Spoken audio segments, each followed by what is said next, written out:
berayotgan programmasi.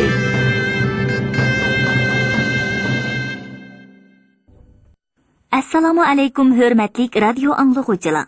Adabiy anglatish programmamizda anglashinglarni qarshi olamiz. Bugungi programmamizda yozuvchi Tarxat Jilonning O'rxun shajarasi nomli tarixiy romanining davomini anglatamiz. Oldimizga bo'ri chiqdi. Bu yaxshilikning alomati. Qadimgi ajdodlarimizni ko'k bo'ri nijotlik yo'liga boshlab mangandek ish bo'ldi. Endi safarimizning qutuq bo'lishida shak yo'q. Topqaç degan topqaç, biz degan turk. Bizning o'zimizdan tutgan yo'limiz bor. Bizning e'tiqodimiz boshqa. Padişahimiz Sozul Alilri o'zining orzuliq qizini sizlarga yotliq qilish orqali do'stligimizni yanada kuchaytirmoqchi bo'ldi. Tangri o'g'li Tavshanzunga bo'lgan cheksiz sadoqatimiz bilan jon familiyaliklar jamiyatini yo'qitib, o'rnini qutqizish uchun yurish qilyapmiz. Ushtum to'rt qirg'izlar kelib qoldi. Biz qo'shinlarimizni birlashtirib jangga chiqaylik. Hozirgi birinchi ishimiz jang qilish.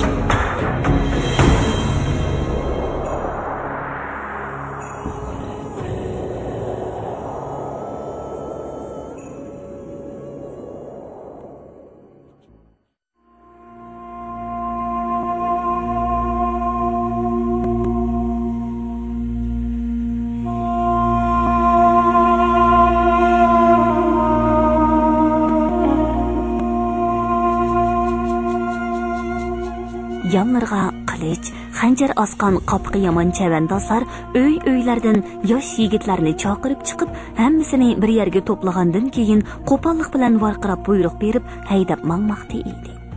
Bu yigitlar nega bordi? Qo'shinga bordi. Aloshan hozir o'z qo'shinlarini ko'paytirib otadi.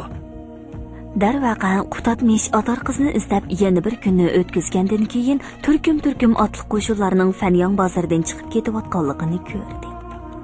Bu qo'shinlar nega bordi? Bu yerdan ancha yiroq bo'lmagan Yuyang degan yerga bordi. Shuncha ko'p qo'shinlar u yerga berib nima qiladi? Aloshan Samg'unning buyrug'i shundoq. Pat arada cho'ng ishlar boshlanadi. Sen mo sapga qo'shilib, ulug' yurishlarda xizmat ko'rsatsang yaxshi bo'ladi. Yo'q. Bu ishlarning men bilan aloqasi yo'q. Men odar qizni izlab tepib, O'rxon bo'yiga qaytib ketaman. Karvon xo'jayini gap qilmadi-yu, yigitning bunday javobidan norozi bo'lib qopqini turdi. Shuningdan keyin bu so'g'digar Qutatmishni kaynidan setivatdimi yoki yosh yigitlar askarlikka tutayotganlarning ko'ziga tushib qoldimi, ish qilib shu kuni tushdan keyin karvon saroyga qimmatbaholiq juvularni kiyib, yanlarga zinnatlik qilishlarni osqan bir necha qopqi yomon chavandoz kirib, Qutatmishni qo'shiniga qatnashishga chaqirdi. Bo'lmaydi akalar. Men bu yerlik emas. Men bu yerga texi 4 kunning oldida kelgan yo'lovchi. Yana qaytib ketaman. Hey! To'la azmalik qilmay, iting'i men. Nadin kelgan bo'lsang-mo qo'shinga qatnashsan.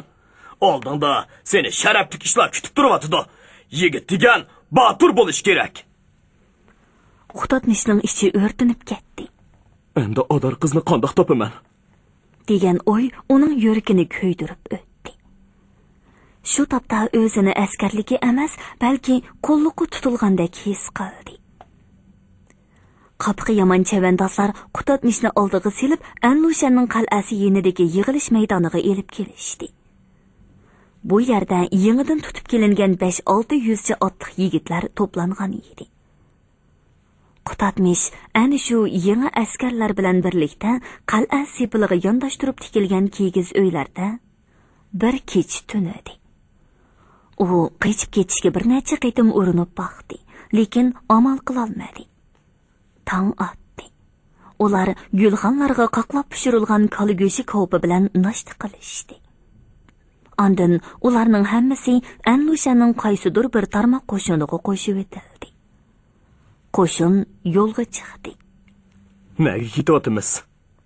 Yuyanga boramiz. Yuyanga? U yerga berib nima ish qilamiz? Bag'anda ko'rasan. Fanyangdan ancha yiroq bo'lmagan kichikina Yuyang bajoyidagi chavandozlar dengiziga aylangan edi. qilich, nayzalar bilan qurollangan otliq askarlar saplarining chekini ko'rgili bo'lmaydi. Qutatmish nima ishlar bo'lib ketayotganligini anqirolmay, sap ichida titib bo'lgan holda asta ilgirlab ketayotdi. Chatoq bo'ldi. Bularning qo'lidan qochib qutulish bak tas bo'ladigan o'xshaydi. deb o'ylaydi u va yangi yoqqan oq qor bilan qoplangan kang dalaga, bosh oyog'i ko'rinmay mig'ildab ketayotgan otliq qo'shin saplariga parishonlik bilan ko'z tashlaydi. Qo'shin Yuyangda yana bir kecha qo'ndi. Atsa atiganda Qutatmish yana otga minib sapga tizildi. Shu asnoda uning atrofidagi chavandozlar xitob qilishdi. Hey, qaranglar! Eravol Allushan janoblari chiqdi. Qutatmish ko'rdiki, chetdagi bir hovlining yo'g'on qora darvozasi ochilib, bir to'p esilzodi chavandozlar chiqib keldi. Askarlar yana har yondan un soldi. Ularning qaysi biri Allushan? Ana, va hammaning oldida ot minib kelayotgan qonduz juva so'sar tumoq kiyib olgani. Qutatmish bir qarashdala bu kelishgan bahodir sifat Yeravulni tanib oldi. Ixtiyorsiz turda xotirjamsizlanib, savdo karvoni bilan dalada ketayotganda mushu Allushanning qo'shiniga tutqun bo'lganligini esladi. Mana endi uningga askar bo'lib qolganligimni ko'rmandigan. Allushanning qora qoshliq, yo'g'on ko'zlik, qangshorliq, oq aralashgan quyuq soqolliq chiroyida qaysarlik, o'ziga ishonganlik alomatlari aks etadi. U o'zining uzun putluq, g'oz bo'yin oq arg'amiqini choptirib kelib qo'shinning oldiga o'tdi. Har darajalik qo'mondonlarmi ot selib keldida uning atrofiga o'lishib to'xtadi. Qutatmishning turgan yeri ulardan ancha yiroq emas edi. Shunga u esilzodi sarkardalarning chiroylarini aniq ko'rib, ovozlarini bemalol anglay oldi. Allushan o'zining o'tkir ko'zlari bilan oldidagi chavandozlar saplariga bir qo'r qarab chiqdi-da, yuqori ovozda mundoq dedi. Ay, Shavkatli Sang'ullar, Batur jangchilar. Biz Tangri o'g'li Tanshanzunga bo'lgan cheksiz sadoqatimiz bilan yan familiyaliklar jamiyatini yo'qitib, ordini qutqizish uchun yurish qilyapmiz. Oldi bilan Sharqiy Ostona Loyanga hujum qilamiz. Bu ostona ilingandan keyin jangchilarni 3 kungacha shaharni ixtiyoriy bulash qo'yib beraman. Sizlar nurg'un oltin ko'mishga, sohib jamol dedaklarga ega bo'lasizlar. Allushanning bu nutqini yaqin atrofda turgan jangchilar aniq angladi. Yiroqdikilari anglay olmadi. Anglag'anlar anglayolmaganlarga yetkazdi. Boylik va baxtni faqat zo'ravonlik yo'li bilan topqili bo'ladi degan aqidaga qattiq e'tiqod qiladigan bu kasbiy chavandozlar xushalligidan o'zini besib ololmay qoldi. Cheksiz qorliq dalida ming'an tumanlagan odamlarning qiyoqas chuqonlari go'yoki mislsiz qor bo'ron hosil qildi. Allushan janoblari yashsin! Yashsin! Tuman ming yillar yashsin! Atlanayli! Tezroq hujum qilayli! Loyani bosayli! Jang do'mboqlari hayvat bilan guldirladi. Tug' alamlar egiz ko'tarildi. Uzoq yo'l, qirg'inchilik elishlarga ko'nib ketgan arg'amoqlar toqatsizlik bilan olg'a intilib qattiq kishnadi. Allushanning ko'zlarida o't chaqnaydi. U o'ng qo'lini keskin shiltib yurishga buyruq berdi.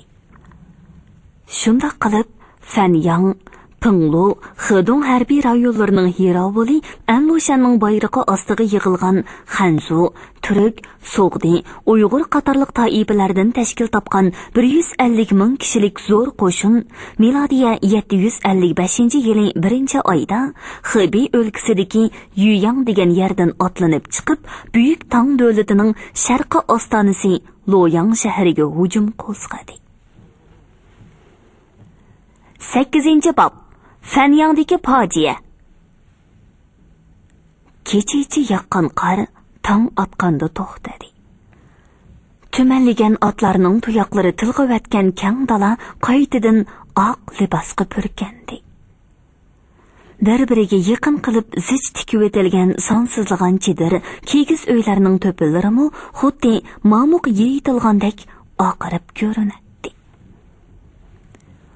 Qutatmish o'zi yotgan kigiz uydan kalta juvusini yepinchoqlagan holda chiqib, yaqinli yerda suratlanib so'zilgan kungurilik sepillarga bir asnogacha qarab turdi.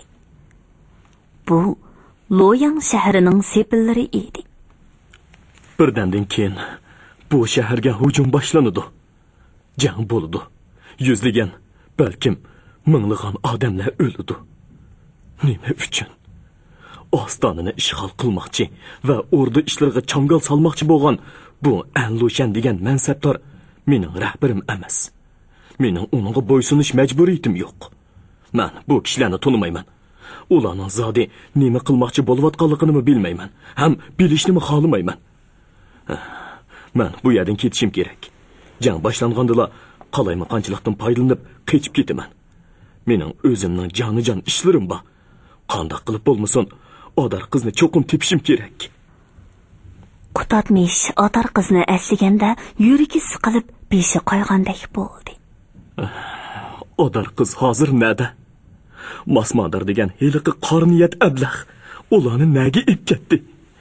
Keyin yana nima ishlarni qildi? O la'nat qaroqchi odar qizni. Qutatmish buning oxirini o'ylay olmadi. O'ylashga jur'at qila olmadi. Uning yuragiga xuddi nashtar sanjilgandek tuyuldi. Qutatmish ixtiyorsiz turda ko'kragini olqini bilan besib, mukjiyib qoldi. Bu chaqda uyqusini echib sirtqa chiqishgan askarlar Loyang sepillariga ko'z tikib, bo'lg'isi jang to'g'risida o'zaro paranglashadi. Tezroq shaharga besib kirib, boyliq yig'ish havisining turtkisida qurol yaroqlarini taq qilishib, otlariga yem berib oldirishadi. Qutatmish so'g'ir terisidan tikilgan talpikini yerga tashlab, dassalmagan pokis qor bilan yuz qo'llarini yuvdi va boyiqi hasratli xiyollardan neri bo'lib tetiklashib qoldi. Bo'shanlik qilishga bo'lmaydi. Sagak va g'ayratli bo'lishim kerak. Qutatmish o'z-o'zini rag'batlantirdi. Talpikini beshiga bostirib kiydida yem xashak to'shiydigan ko'tak arvalarning biridan bir quchoq quruq bedini elib etiga tashlab berdi. Hozir qochaman. Otning qo'rsiqini obdan to'qlash kerak, dedi u o'z ishchida va chilan to'riqning quruq bedini g'arasitib chaynishiga quloq solgach, chang'anda qolgan oy to'lonni ko'z oldiga keltirdi. U qo'rdonlik usulchi hozir nima ish qilyapti ekan? Qishning sovuqida ko'chalarda o'yin qo'yg'ili bo'lmas. Tayinliq, o'rda va qasrlarning qishliq bazmaxollarida kepinakdek uchib, biliqdek piltinglab, o'z karomatini ko'rsatib yurayotgandi. Yoki kim biladi, hozir uning ahvoli qandoq? U meni deb yig'lagan edi. Biz xo'shlashganda u shuncha miskin, shuncha sulg'un holatda qolgan edi. To'satdan Qutatmishning xiyollari bajoyiga qilish bilan chopqandek uzilib ketdi. Uning ko'zlari yo'g'on echildi. U jangning tayyorligi bilan u yoq bu yoqqa oldirash o'tishib yurayotgan jangchilarning ichidagi biraylarga miqtaq qadilib qarab qoldi. Shu topda Qutatmish qo'shinnimi, bo'lg'isi jangnimi, hatto o'zini unutgan edi. Uning butun zehniy quvvati oshu tulki juva, bulg'un tomoq kiygan qora burtliq, so'rinchiroy jangchiga markazlashgan edi. Yaxshi kiyinishiga qaraganda u oddiy jangchiga o'xshamaydi. 15 yoki 105 bo'lsa kerak. Shumi yoki emasmi? To'xta. Shu dal o'zi. U o'tagandagi chog'dimi mushunda qimmatbaho kiyimlarni kiyib yuradi. U masmador. Qutatmish o'qtak etilib berib, ikki qo'li bilan masmadorning yoqasidan oldi. Endi topdim-mi seni xunpar munofiq? Ikki raqib tang kuchab, bir-birini yiqitishga urinib chilishib ketdi. Atrofdagi jangchilar har tarafdan yugurib kelib, ularni ikki yoqqa tortib ajratdi. Masmador juvusi ustidan bog'langan tasma kamarga esig'li xanjarni g'ilpidan sug'urib olgan edi. Ikki jangchi uning qo'lini qayirib, xanjarni tortib oldi. Endi seni o'z qo'lim bilan o'ltirib tashlayman, ishning olasi. deb varqiradi Masmador g'azabdan qizirib ketgan ko'zlari bilan Qutatmishga tikilib. Qutatmishmi o'zini qamollab tutib olgan 4 jangchining qo'llaridan yo'qinib chiqishga tirishib, Masmador tarafga qo'lini so'zib varqaydi. Mana men sening jiningni olaman, nomard qaroqchi. Adar qiz qani? Adar qiz nada? Adar qizni tilingga og'ichi bo'lma, chifranda. Adar qiz hozir mening xotinim. Yolg'on! Yolg'on! Bu humpar kazzab. Adar qiz mening! Adar qiz mening! Jo'ylama qapoq bosh. Adar qiz bilan ishkimiz to'y qilgan. Shamanni piri o'ynatib, yamanchilarni qarang'i dunyoga qo'g'lab, yo'ruq dunyodagi muqaddas ruhlarni guvohlikka chaqirib to'y qilgan. Bilib qo'y, hang vaqt qapoq bosh. Yolg'on! Yolg'on! Adar qiz unda qilmaydi. U mening. Chidamasang o'lib ol qapoq bosh. Adar qiz bilan ishkimiz Fanyangda uy tutdik. U hozir Fanyangdagi ishkimiz yotgan issiq uyda. Yumshoq yotganda yetib, meni taqozolik bilan kutib o'tadi. Qutatmishning nafsi bo'g'ilib, ovozi chiqmay qoldi. Masmador g'olib suiqasdchilarga xos rezillik bilan qoqoqlab kulib ketdi. Shu asnoda bu mojarodan xabar topgan bir sarkarda 10-20 qo'riqchining hamrohligida yiroqdan ot choptirib keldi-da. Nimash? deb g'azab bilan varqiradi. Ikki raqibni qamollab tutib turgan jangchilar ular so'qishib qoldi. Ularni darhol o'z qo'mondonlariga olib topshirib beringlar. Urush vaqtida yana mushundaq intizomni buzadigan bo'lsang, naq maydondalar kallang ilinadi. Jangchilar ikki raqibni ikki tarafga so'rab elib ketishdi. Ayol o'tmay, sap-sap bo'lib tizilgan zo'r qo'shin Loyang sepili tarafga yo'l oldi. Sepilning uduldagi darvozasi dumboq burg'ularning sadosi ichida kang echildi. Shahar ichidanmi otliq piyoda qo'shinlar sap tortib ochiq dalaga chiqdi. Anlushanning isyonkor qo'shini milodiya 755-yili 11-oyda Yuyangdan otlanib chiqqandan keyin Tang davlatining isyonni bostirish uchun chiqqan qo'shinlar bilan ilgari keyin bo'lib ikki qitim jang qildi. Har ikki qitimda g'alaba qozonib 756-yili 2-oyda Loyangga yetib kelgan edi. Anlushan tog' alamlari izg'irin shamolda lapildab turgan takshi to'pilikdagi bargohida oq etig'i minib, o'zining va qarshi tarafning saplarini zan silib ko'zatdi. Loyang qo'shini sepil ichidan chiqib bo'lgandan keyin isyonkor Yerovul qilichini qinidan sug'urib oldi-da, beshining ustidan egiz ko'tarib, ko'trangi ovozda buyruq berdi. Olg'a! Tumanlagan ot tuyoqlarining hayvatlik to'pirlashlari kang yeyilgan qorliq dalani larsiga keltirdi. Ikki tarafning saplari to'qinishdi. Jang uzoqqa cho'zilmadi. Shahar mudofiachilari isyonkor qo'shinning shiddatli hujumlariga bardoshlik berolmay, qayta sepil tomon chekinishga majbur bo'ldi. Dal shu chaqda Anlushanning bo'ktirmiga o'rinlashtirib qo'ygan zarbidor qismlari sepilning ichki yenidan o'qdak etilib chiqib, Loyang qismlarining saplarini bo'sib, ter-peran qilaverdi. Sepilning ochiq turgan darvozasidan qechayotgan Tang sulolasi qo'shinlari bilan besib kelayotgan isyonkorlar saplari qalaymaqon orilishib, shahar ichiga kirib ketdi. Jang davomida Qutatmish chandurmaslik uchun qilichini yalang'ochlab tutgan bo'lsa-mu, hamon o'zini chetga elib qechishga aplik fursat kutdi. Shundaqla u hamon er yoniga ko'z tashlab Masmadorni izladi. U Tang sulolasi askarlari bilan emas, balki oshu qaroqchi Masmador bilan elishni o'ylaydi. Lekin tumanligan qilich nayzlar giralashgan chavandozlar qaynimida biror odamni izlab tepish osonmi? Oxiri Anlushan qo'shinlari go'yo to'sib olg'ili bo'lmaydigan kalkundak shaharga eqib kirishga boshladi. Amdi hech kimni ko'rmaydi. Qutatmish etining beshini kayniga bo'radi. Chilon to'riq Qutatmishni dalaga terilib ketgan jasadlar orasidan uchqandek elib qochdi. Fanyangga qaytishim kerak. Fanyangga qaytishim kerak. Adar qizni cho'qim tepishim kerak. Masmadorning itqalari yolg'on. Odar qiz unda qilmaydi. U meni kutidi, cho'qim kutidi. Fanyang oymiqi chang andek cho'ng emas. Bozor ichida aran 3-4 ko'cha bor. Uy imoratlarimi, aholisimi ancha ko'p emas. Shunga Qutotmish Odar qizni cho'qim topalayman deb o'ziga tasalli berdi. Agar askarlikka tutilmay, Fanyangda yana 1-2 kun ortiq turgan bo'lsam, Odar qiz bilan bu chaqcha tepish bo'ladi.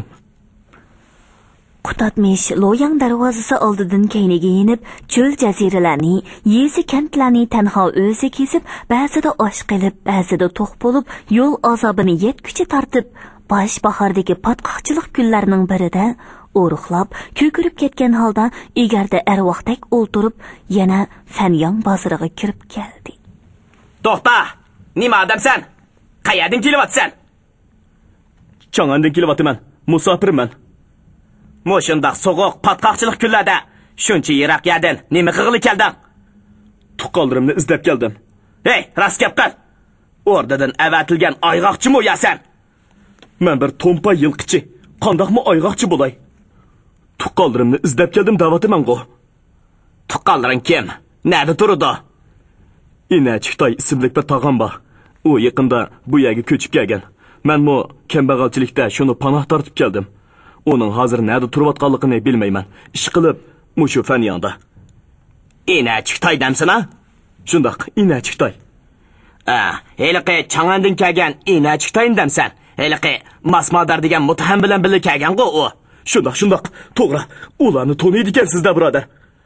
Masmadarni bu yerda hamma odam tanib ketdi. O bu yerga kelib, 2 kun o'tmayla o'zi bilan kelgan bir to'p so'g'di yigitlarni boshlab bozorga kiribdi.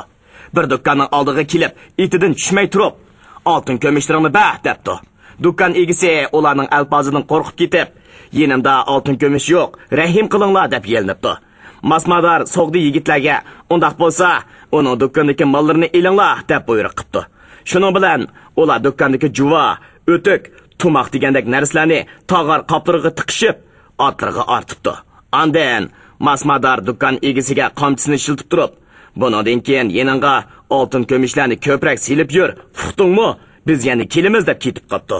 Do'kon egisi "Yaylar, tiz kelinglar" deb to'lig'inicha yugurib kelib bizni topdi. Biz qo'g'lab berib ularni to'xtatsak, u Masmadar degan mutaham nima deydi deyman-san? Oningda mol ko'pkan, bizda hech narsa yo'q. Bizga ozroq bersa, hech nimasi xo'rab qolmaydi. Keyin yana tepib oladi deb kuldi. Uni tutmadinglarmi? Senmi shularning birimi nima? Men Masmadarning dushmani, Masmadar mening dushmanim. Keyin qanday bo'ldi? Biz ularni tutmoqchi bo'lgan edik, lekin ular bak yomon nimalar ekan. Masmadar ishki yayini qamchi bilan urib, ot ustidan tik mollaq tushirib etdi. Biz ularga tenkilanmay qochdik. U dol berib, Yamil begiga ahvolni ma'lum qildik. Yamil begi darhol cheriklarni avatdi, biroq cheriklar ularni topolmadi.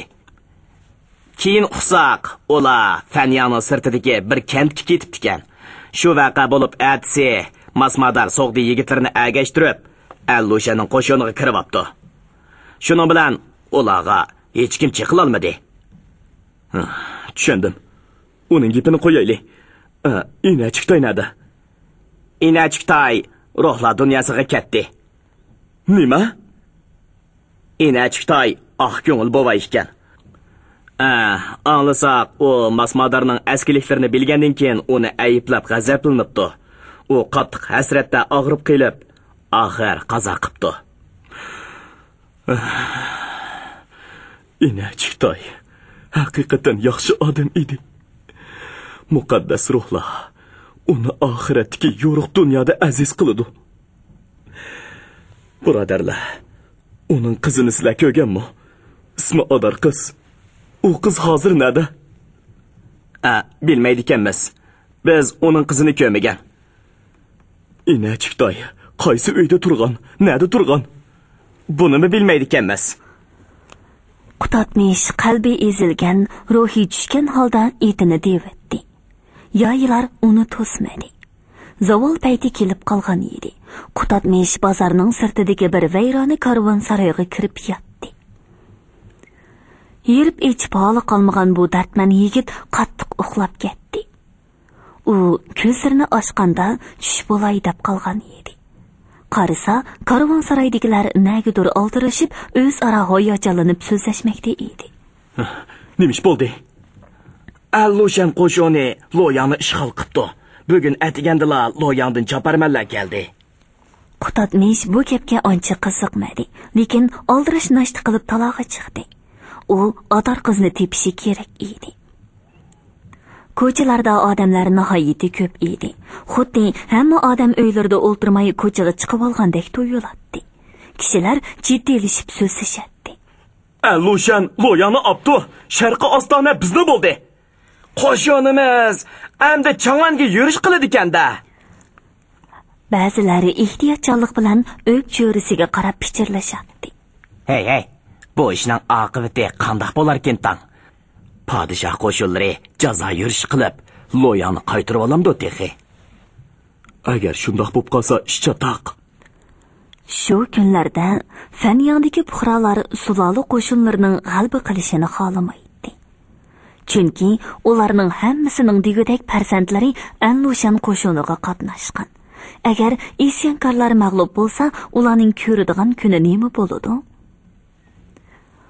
Qutatmish qor bilan patqoq orlishib ketgan ko'chalardagi odamlarni oralab Adar qizni izladi. Otliq va piyoda odamlar patqoq, so'g'uqqa qaramay xuddi uvusi buzib o'tilgan harilardek g'o'ng'ildab yurishadi. Ularning orasidan Qutatmish yanala Adar qizni topolmadi. Oshiq yigit parishonlik bilan beshini tuvan soldi. Chilan to'riq at asta mengib kelib to'xtab qoldi. Qutatmish beshini ko'tarib qarasa, boshqa bir ko'chaning do'qmishiga kelib qoldi.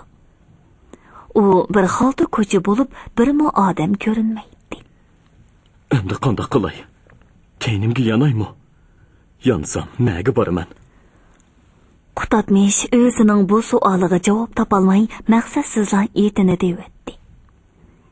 At yana osta qadam elib xalta ko'chaga kirdi. Boyiqi varang-churunga to'lgan cho'ng ko'chalar bilan bu jimjit xilvat tor ko'cha kuchuk selishtirma hosil qiladi. Yo'l bo'yidagi bir hovlining darvozasi ochiq turadi. Hovli ichidan bir ayol kishining ovozi anglandi. Qutatmish o'tib ketib hovli ichiga nazar tashladi. Ko'rinishidan o'tir tabiqiga mansub bo'lgan bir o'tir yoshli ayol yana bir yosh cho'kanga gap qilyotdi. Shuncha yosh turib, o'zingni bunda qiynama opqil. Atigandan kechgacha xiyol surib jim yurasan. Biror qitimmo kulginingni ko'rgili bo'lmaydi. Bugun qiyri yoshning hammasi ko'chalarga chiqib ketishdi. Sanga o'xshash o'zini o'zi uyga solab o'tirgan kim bor? Qutatmish etining yurishini yanama ostalatdi. Nima uchun shunday qilganligini o'zimi bilmaydi. Ashu yosh cho'kan yoki yosh qiz darvozaga keynini qilib turg'ashqa chiroyini ko'rgili bo'lmaydi. U menga o'xshash dardman o'xshamamdi deb o'yladi Qutatmish. Ixtiyorsiz turda uning chiroyini ko'rib boqsi keldi. Ovozi chang'ildab chiqadigan o'tir yoshli ayol yana so'ziga turdi. Loyangdan chaparmanlar kapti deb hamma xalqchanga ketgan tuqqanlarning xabarini o'qish uchun o'zaro ko'rishib, so'zlashib yuryotdi. Senmi chiqib o'qishib baqsang bo'lmamdi? Balkim masmadarning biror derikini anglab qolasan. Qutatmishning yuragi qattiq so'qib ketdi. U o'zini sezmagan holda etining beshini hovlining darvozasiga boradi. Shu asnoda darvozaga orqasini qilib turgan qizning ovozi anglandi. Uning xabarini o'qib nima qilatdim? Shu jangdan qaytib kelmay o'lsin u. Qizning ovozi Qutatmishning vujudini larsiga keltirdi. Adar qiz! degan yolqinli xitob uning og'zidan emas, yuragining eng chunqur qatlamlaridan etilib chiqdi. Darvozaga keynini qilib turgan qiz haqiqatan Adar qiz edi. U Qutatmishning xitobini anglab, xuddi beshining ustida chaqmoqchi qilgandek qattiq cho'chib ketdi. Orqasiga ishtik burilib, o'yliga otliq kirayotgan Qutatmishni ko'rdi. Qizning butun a'zoyi badani titrab, chiroyi tatirib ketdi. U bir nima demoqchi bo'lib og'zini o'malladi-yu, hech nima deyolmay qoldi. keyik balısının ko'zlariga o'xshaydigan yo'g'on qora ko'zlaridan süp-süzük yosh tomchilari quyilib ketdi. Odar qiz! Qutatmish ot ustidan sakrab tushib qizning oldiga keldi. U suyimlik qizning arzuli ruxsariga xuddi poyinsiz cho'lda tomchi suvga zor bo'lgan yegani yetimchidek tashnoliq bilan tikilib qadilib qaradi. Adar qizmi yoshlik ko'zlari bilan uningga talmirib turadi. Yeliqo o'tir yoshlik ayol ularning bunday favqulodda holatini ko'rib oradagi sukutni buzdi. Sizlar yaqin tuqqanlar o'xshamamsizlar. Yuringlar, uyga kiraylik. Uchaylan xeyli ozoda bo'lsa-mu, oddiyli saranjallashtirilgan uyga kirdi. Qutatmish o't yiqilgan issiq konga chiqib, chasa qurib o'tirdi. Adar qiz bilan yeliqa ayol konning girvikidan o'rin oldi. Qutatmish, bu dunyoda bor ekansan-ku, hayotgansan-ku. Men hayot, Adar qiz, men hayot. Men aldinibdiman. Canım Qutatmish. Yig'lama, suyimlikim, yig'lama. Men bilaman. Sen aldandın. Masmadar meni o'ldi deb seni ishontirdi. Nima? Bu nima gapimdi? Adar qiz mening so'yginim. Biz go'dak chog'larimizdan tortib, uni bilan birga o'ynab o'sgan. To'la belchirlama. Adar qiz Masmadarning xotini. Nima? Chaqchaq qilmaganga undaq bo'lishi mumkin emas. Adar qiz mening. Adar qiz, gap qilsa-chi, u nima deydi? Bu yerdan chiqib ket yigit. Darhol chiqib ket. Mening erim 105 Masmadarning boshlig'i. Masmadarmo oddiy cherik emas. U 15. Ular ikkisi birga ketgan. Masmadar xotinini menga topshirib ketgan. Shunga Adar qiz bilan ikkimiz bir uyda turyapmiz. Yo'q. Yur, Adar qiz. Men seni ketdi deb anglab, Orxon bo'ylardan mushiyagcha kaynada qo'lishib kelib, seni aran topdim. Endi ikkimiz ayrılmaymiz. Orxon bo'ylarga qaytib ketamiz. Ha? Gap qilmamsan uyatsiz. Adar qiz yig'isini tezda to'xtatdi.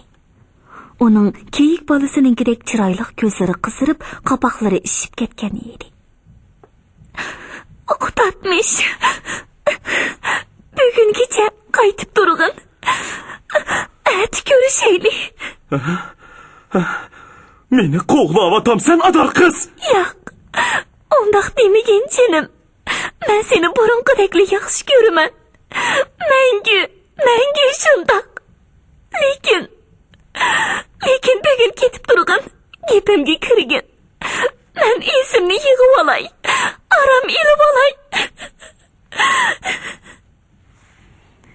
105ning ayoli bir tarafdan Adar qizni tillab, bir tarafdan Qutatmishni ishtirib qo'g'lig'ili turdi. Ket bu yerdan, bo'lmasa yaylani chaqiraman. Ko'rgilgani ko'rsam bo'lmasa, ket. Qutatmish gangirab qoldi. U Adar qiz bilan didor ko'rishishning bundoq bo'lishini tasavvur qilmagan edi. Oxiri u tamoman ruhsizlangan holda ig'irlashgan putlarini oran so'rab eshik tarafga mangdi. Ma'qul Adar qiz. Men kelay. Nada turayotsan, oshiq yigit? Karvonsaroyda. Saat degandilar karvonsaroyda varang-churung ko'tarildi. Qutatmish ko'zlarini ochdi. Uning biraqli uyqusi ichilib ketdi. Sirtda bir ayolning ansiz voy sochlari anglanmoqda edi. Qutatmish kalta juvasini yepinchoqlab yotoqdan chiqdi. Yiliqi 105ning ayoli saroy xizmatkoriga "Qutatmishni chaqirib qo'y, tez bo'l!" deb varqiramoqda edi. Xizmatkor bu saroyga kelib ketib turadiganlarning ismini bilmaydigan bo'lg'achqa Qutatmish degan kim deb o'ngviqib turadi. O'diqib o'ngsili qolmagan ayol eshik oldida paydo bo'lgan Qutatmishni ko'rib, uning oldiga paypaslab keldi. "Voy chaqqan bo'l yigit, chaqqan bo'l! Chatoq chiqdi, Adar qiz o'libdi." Qutatmish itini egarlashga ulgurmay karvonsaroydan yugurib chiqib ketdi. U hech yerda to'xtamay hosirab, demi siqilgan holda yiliqi uyga etilib kirdi. Kam ustida bo'z yopiq bilan yepib qo'yilgan jasad so'zilib yotadi. Qutatmish asta kelib yopiqning bosh tarafini ochdi. Adar qizning gezdek oqarib ketgan yuzining bir qismi va bo'yni qip-qizil qonga bo'yilgan edi. Qutatmish o'zidan manguga ayrilgan mashqining qansirgan chiroyiga qayg'uliq ko'zlari bilan qarab qaytib qoldi. Shu tariqada u qanchalik turdikin, ish qilib bir chaq bo'lganda yuz beshining ayolimi yetib keldi va yig'lamsirab Qutatmishga ahvolni tushuntirdi. Astag'firullah, mening erim ketar chaqda kerak bo'p qolsa ishlatarsan deb bir qilishni qo'yib ketgan edi. Adar qiz bugun atigan shu qilish bilan bo'ynini kesib olibdi. Men g'aflat bosgandek uxlab qoptiman emasmi? Voy izzat. Qutatmishning ichi bajoyigi bir qorong'u bo'shliqqa o'xshab qolgan edi. Shu topda butun dunyo uning uchun o'z ma'nosini yo'qotgan edi. U bir ig'izmi gap qila olmaydi. Hatto hech nimani o'ylay olmaydi. U xeyli uzundan keyin esiga keldi va bozorga chiqib ishga madikorni yolladi. Hamda o'zimi qo'shilib qabristonlikda go'r ko'ladi. Adar qizni o'z qo'li bilan dafn qildi. Shuningdan keyin uda bir necha kungacha u har kuni qabristonlikka chiqib, Adar qizning qor bosgan qabrisi oldida uzoqdan uzoqgacha tanho o'zi sukutda turadigan bo'ldi. Keyin u bir shaman ayolni boshlab kelib, Adar qizning qabrisi oldidan peri o'ynatdi. Shu yerda gulxan yiqib to'q bog'ladi. Qora qo'shqarni bo'g'izlab qon oqqizdi. Bo'g'izlangan shu qo'shqarni qabri oldida qoldirib, shaman bilan birga qaytdi. Amdi, muqaddas ruhlar, menga madad beringlar. Amdi, Masmadardan intiqom olaman. U chilam to'riq etig'i ishki qop yemaklikni qanjug'iladi. Kang tasma kamarni kalta juvisining ustidan ching tartib bog'lab, qilich va xanjarni osdi. Shunday qilib, Adar qiz dafn qilinib 9-kuni u so'g'uq va patqoqqa qarmay qaytadan Loyang shahrini ko'zlab yo'l oldi. 9-bob. Yang jamiyatining oqibati. Büyük Tang davlatining oliy hukmdori podshoh Tang Xuanzong chach soqollari allaqachon oqarib ketgan qiyri bo'voy bo'lsa-mu, yanala yoshlikdan umidini uzmagan xeyli tetik, hissiyatchan, shahvoniy havisi kuchlik odam edi. U salomatligini asrash va o'lmaslikning doğrusini izlashga alohida ahamiyat beradi. Hurmatli radio anglag'uvchilar, yozuvchi Farhod Jilanning O'rxun shajarasi nomli tarixiy romanini bugun mushu yergacha anglatdik. Davomini atidagi programmamizda anglag'aysizlar.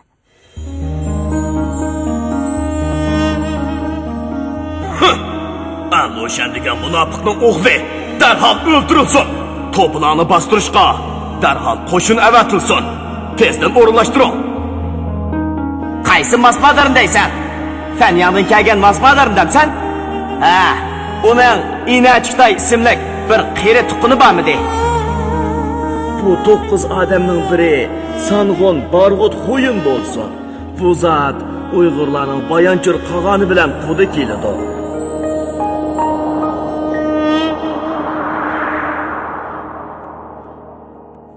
Bugungi programmamizning diktorlari Dilnigar Hasan, Salihjon Ro'zahoji, ovoz texniklar Po'lat Tursun, Tahir Yasin, mas'ul muharrir Ilhom Mahmud, Abdurasul Abdurahim, nazoratchi Gulbahor G'upur.